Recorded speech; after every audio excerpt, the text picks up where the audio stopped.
تو کوفے میں بھی مسلم رہتے، وہ اپنے کو مسلمان کہتے، تو ایک مسلم کے ذریعے پیغام گیا تاکہ پتہ چلے کہ مسلم کہتے کسے، مسلم کہتے کسے، مسلم سر سے پاؤں تک مسلم، سلامتی کا پورا ایک جس ہے اور ایک جزو ہے اور ایک وجود ہے جسے مسلم کہتے ہیں۔ جب میں نام لیتا ہوں میرا دل تڑپ جاتا، اس لیے کہ کربلا کی ابتدا ہے مسلم سے۔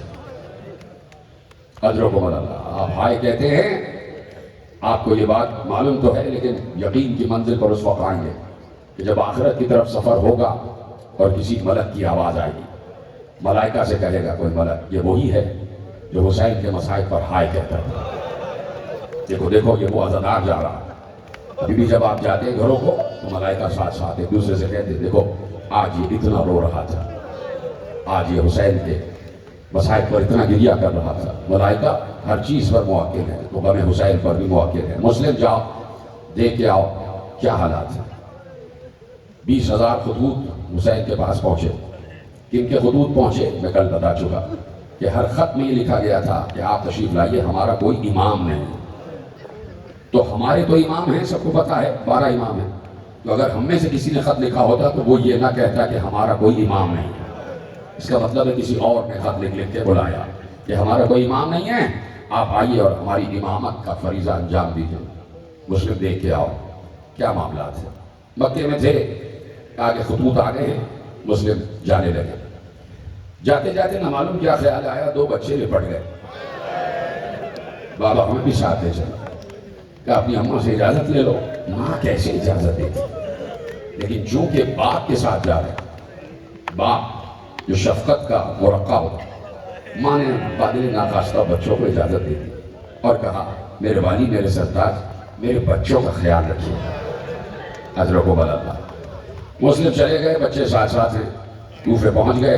پورا ایک سفر ہے جناب مسلم کا جو بہت کٹھن سفر ہے، بڑا کڑا سفر ہے، جو جناب مسلم نے مکے سے مدینے اور مدینے سے پھر کوفے کی طرف جو سفر کیا ہے۔ بیچ میں آندھیاں بھی آئی ہیں، بیچ میں بہت کڑے حالات سے سامنا ہوا ہے، صحرا سے گزر رہے ہیں، پیاس لگ رہی ہے، پانی کہیں ہے نہیں، جو ساتھ میں 2 رہبری کرنے والے، ساتھ دینے والے جس کو آپ گائیڈ کہتے ہیں وہ تھے، وہ راستے میں مر گئے، اور جناب مسلم نے سفر جاری رکھا، اتنے کڑے حالات سے گزرے۔ اب چونکہ سفارت کی منزل تھی تو جو آقا نے کہا وہ مسلم کو پورا کرنا تھا۔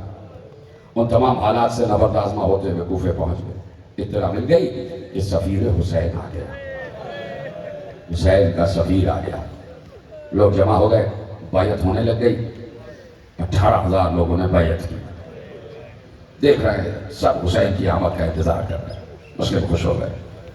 ظاہری حالات پہ قدرت فیصلے کرتی ہے، ظاہری حالات، اس لیے کہ اس کو اگر میں سمجھاؤں تو یہ ہے کہ جب علی بن ابی طالب کی بیعت ہو رہی تھی تو بیعت کرنے والوں میں ابن ملجم بھی تھا، تو مولا نے کہا تھا کہ تو بیعت تو کر رہا ہے لیکن تو میرا قاتل ہے، تو اس نے اسی وقت کہا، جیب سے خنجر نکال کے کہا مولا مجھے اسی وقت ذبح کر دیجیے، میں ایسا نہیں چاہتا۔ کہا دیکھو یہ تو ہو کے رہے گا، اب ابھی تمہیں کیسے ذبح کرنے، ابھی تو تم نے جرم کیا ہی نہیں، بغیر جرم کے کسی کو ذبح نہیں کرتے۔ تو انسان دیکھ کچھ رہا ہوتا ہے، پیچھے کچھ اور ہوتا ہے، اور وہ جو پیچھے ہو رہا ہوتا ہے وہ قدرت کی نگاہ دیکھ رہی ہوتی ہے، لیکن ظاہری معاملات پر قدرت فیصلے کرتی ہے۔ مسلم نے دیکھا 18,000 لوگوں نے بیعت کر دی، مسلم نے خوشی خوشی خط لکھ دیا، مولا کوفے کے حالات سازگار ہیں، لوگ آپ کے منتظر ہیں، کھیتیاں لہرا رہی ہیں، آپ تشریف لے آئیے۔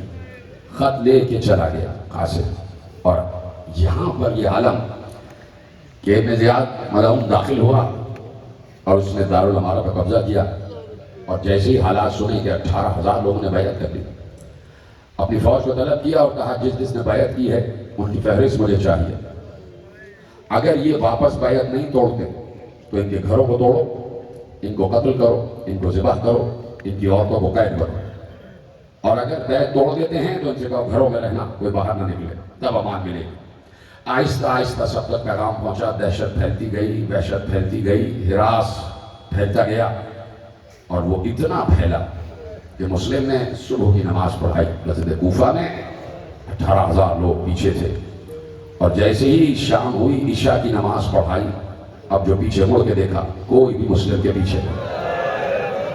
ایک دن میں ایسے حالات بدل گئے کہ مسلم تنہا رہ گئے، بچوں کو قاضی شرح کے در پہ چھوڑا، مسلم نکلتے چلے گئے، دیکھتے چلے گئے، لوگوں سے ملتے چلے گئے، کوئی مسلم کو پناہ دینے کے لیے تیار نہیں۔ مسلم کوفے کی گلیوں میں پھرتے رہے، شدید آگ برسا رہا تھا سورج، سارے گھروں کے دروازے بند تھے، مسافر کو پیاس لگی، ایک دروازے پہ آ کے بیٹھ گئے، کچھ مناجات کرنے لگے۔ مسلم کی مناجات کی آواز صاحب خانہ تک پہنچی۔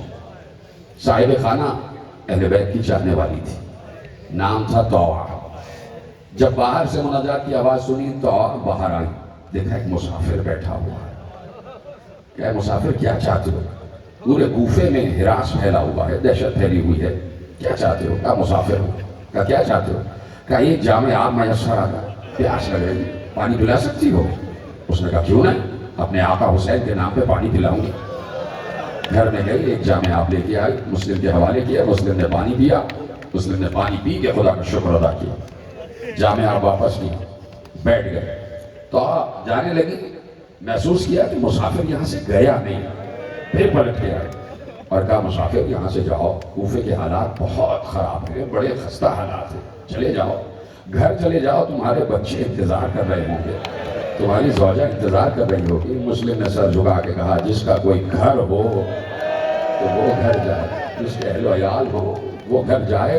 طوع نے لہجے کو پہچانا، یہ لہجہ کوفے والوں کا تو نہیں، یہ لہجہ مدنی لہجہ ہے، یہ لہجہ مدینے کا لہجہ ہے۔ ایک بار طوع نے کہا مسافر یہ تو نے کیا کہا کہ تیرا کوئی گھر نہیں ہے؟ کہا ہاں میں پردیسی ہوں۔ کہا تجھے تیرے حق کی قسم، اے مسافر تو بتا دے تو کون ہے؟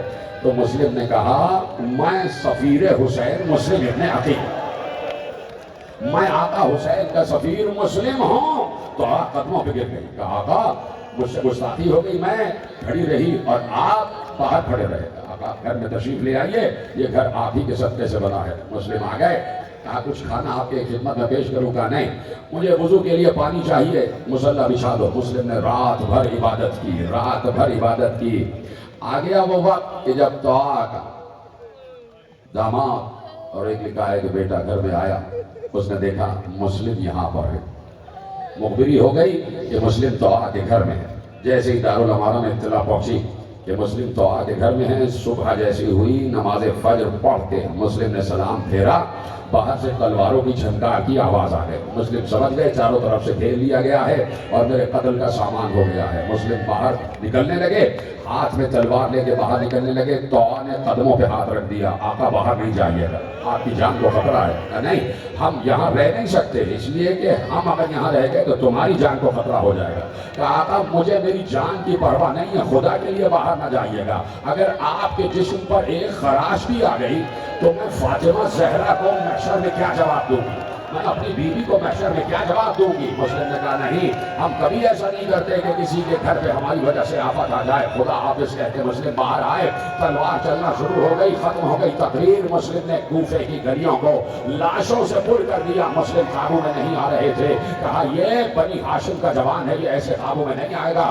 ایک گڑھا کھودا گیا، اسے خس و خاشاک سے بھر دیا گیا، اس میں نیچے خنجر، تیر، تلوار رکھ دیے گئے۔ مسلم کو گھسیٹتے ہوئے، دھکیلتے ہوئے، حملہ کرتے ہوئے، پیچھے کی طرف دھکیلتے ہوئے، جیسے ہی مسلم اس گڑھے کی طرف بڑھے تو ایک بار مسلم گڑھے میں گر گئے، خس و خاشاک کو پار کرتے ہوئے گڑھے میں گر گئے۔ جب گڑھے میں گرے تو چاروں طرف سے اشکیا نے گھیر لیا۔ اب مسلم پر پتھر مارے جا رہے تھے، نیزے چبھوئے جا رہے تھے، لاٹھیاں ماری جا رہی تھی۔ ارے اتنے پتھر مارے گئے کہ جب مسلم کو گڑھے سے باہر نکالا گیا تو مسلم کے دانت ٹوٹ چکے تھے، مسلم کے سر پہ زخم آ چکا تھا، مسلم کا پورا وجود زخموں سے لہو لہان تھا۔ مسلم کو رسیوں سے باندھ کر دارالامارہ میں لے کے آ گئے، دھکیلتے ہوئے دارالامارہ میں لے کے آ گئے، آخری آدمی تک تمہاری آوازیں بلند ہوتی چلی جائیں۔ اب سارے معاملات چھوڑ دیے کہ جو کچھ بھی مسلم نے وصیت کی، جو کچھ بھی مسلم نے نصیحت کی، صرف ایک وصیت سنا دو۔ مسلم نے کہا ہے کوئی جو میری اس وصیت پہ عمل کرے؟ کیا وصیت ہے؟ حاکم نے پوچھا کیا وصیت ہے؟ ساری وصیتیں لکھوا دی۔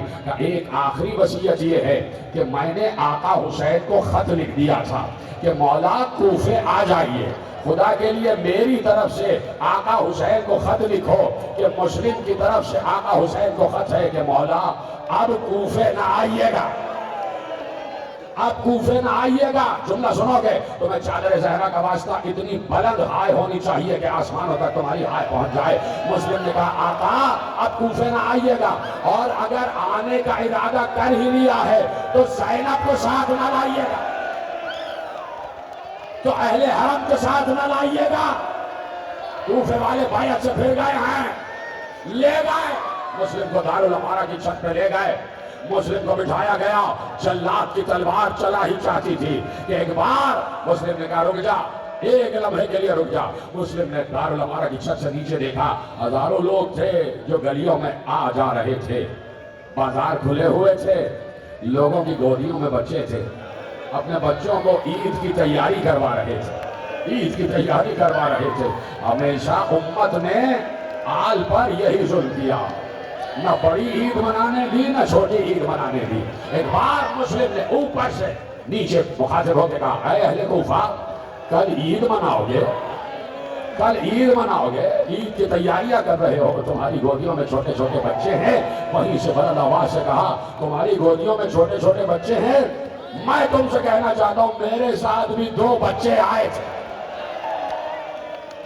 یہ کہہ کے مسلم نے ایک بار رخ کیا اس جانب کہ جہاں حسین ہو سکتے تھے، ایک بار منزل زوالہ کی طرف رخ کر کے مسلم نے اپنے ہاتھوں کو، بلے ہوئے ہاتھوں کو اٹھا کر کہا السلام علیکہ یا ابا عبداللہ، السلام علیکہ یا ابا عبداللہ۔ ختم کر دی میں نے تقریر، ابھی تابوت برآمد ہوگا۔ حسین منزل زوالہ پر تھے، کرسی لگا کر بیٹھے ہوئے تھے، جیسے ہی ہوا کے دوش پر مسلم کا سلام پہنچا، حسین بے اختیار کھڑے ہو گئے اور وہیں سے آواز دی وعلیکہ السلام یا اخی مسلم، اے میرے بھائی مسلم تجھ پر بھی حسین کا سلام۔ عباس نے یہ آواز سنی، کیا سن رہے ہو؟ عباس نے یہ آواز سنی، ایک بار آقا کے سامنے گردن جھکا کر کہا مولا کس کو جواب سلام دیا؟ کہا عباس مسلم کا گلا کٹا چاہتا ہے، عباس مسلم کا گلا کٹا چاہتا ہے۔ عباس نے کہا مولا کیا معجزے سے وہاں بھیج سکتے ہیں؟ کہا عباس کیا مسلم کو بچانے جا رہے ہو؟ کہا نہیں مولا، آپ نے مجھے ابھی دکھایا کہ مسلم کی گردن کٹنے والی ہے، میں چاہتا ہوں کہ نیچے کھڑا ہو جاؤں، اس لیے کہ جب گردن کٹ کے نیچے گرے گی تو کوئی تو ہو گردن کو اٹھانے والا۔ حسین نے کہا ارے نیچے میری ماں پہلے سے کھڑی ہوئی ہے، آجا میرے مسلم آجا۔